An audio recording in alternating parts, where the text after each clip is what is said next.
Cordell Mosuri, welcome to the Savage Nation. Go ahead, please. No, it's Cordell Donaldson from Kansas City, Missouri. All right. Sorry about that. The call screener didn't get it right, but I got it right now. What's on your mind? First of all, I got so much ammunition, I don't know where to start. All right, hold on. You got to limit it to one piece. This is not your show. It's mine. Don't mean to be rude, but give us your best torpedo.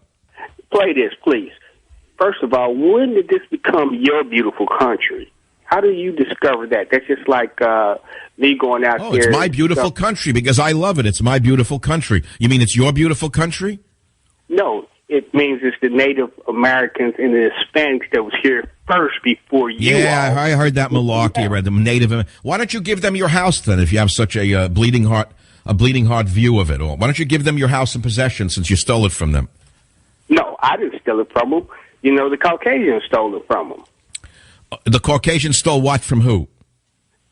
You came over here and landed on them. I came over here? No, my grandfather came over here. No, excuse me, sir. My grandfather came over here and worked his heart out till he died at 47 so he could bring his family over. You're mistaken who I am. No, I'm not mistaken who you are. I listen to you all the time. Well, wait a minute. If you hate me so much, why do you listen to me?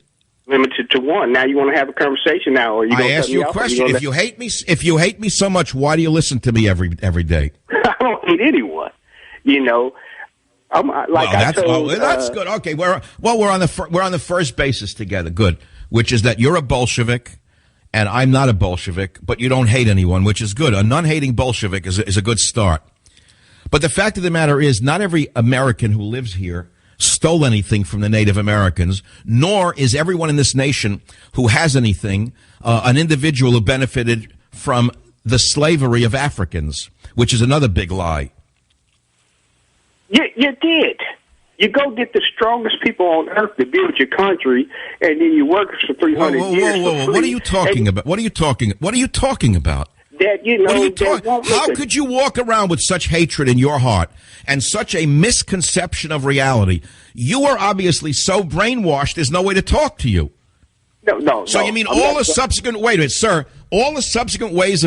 of immigrants who've come to America have benefited from African slavery, and they all owe them reparations? Yeah, you do. Yes. Well, would you say? Wait a minute, excuse me. You have a black president.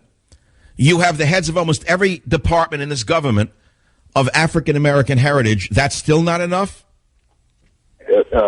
Scenario as well. If you got more than 3%. You're not hearing a word I'm saying. That's another problem you may have, which is not listening to a word anybody says. So you're telling me every subsequent wave of immigrant that's come to America has benefited from African slavery. And everybody owes only the African reparations. Is that correct? Owes us,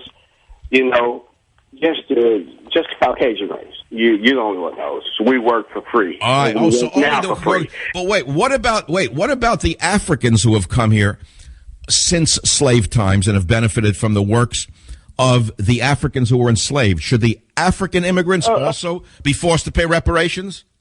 What do you call us? Well, I get confused. Well, again, you're not answering a question. Look, sir. You're dealing with a man who has a PhD and has written 28 books. You're out of your league. But if you want to stay in the big leagues, try to answer a question, or I'm just going to hang up on you and never listen to you again. You'll never call the show. Let me start again. See if you can follow a paragraph. You are alleging that everyone in this country who is of Caucasian descent or is a Caucasian owes the African reparations. Is that what you're alleging? We're not African. We're a whole different breed. Again, you're changing it again. You're changing it again because you don't want to answer a question. That's the game you've played all your life, which is tricking people with your slick tongue. So I'll start again. How about Africans who've come to this country over the last 20 years? Do they owe African Americans reparations? First of all, I'm not African American. I'm American because I was born here, just like you. But you're not answering my question. If you won't answer, I'm going to hang. Hey, listen, Johnson. If you won't answer my question, I'm going to hang up on you, so I'll say it again.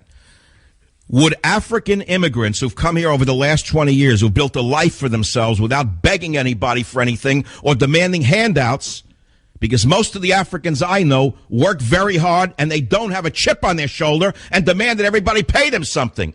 Those are the Africans I know that I've worked with. Should they also pay reparations to you? Why should they pay reparations? They didn't come. Okay, the guy's too stupid to have a discussion. You know, there was a philosopher who wrote that the definition of hell is a place where there is no reason. Ladies and gentlemen, I'm sorry for dragging you into hell. When you have an individual who you are trying to reason with, who does not have the fundamental capacity to reason because he doesn't have the fundamental ability to use logic, you are fundamentally living in a state of hell.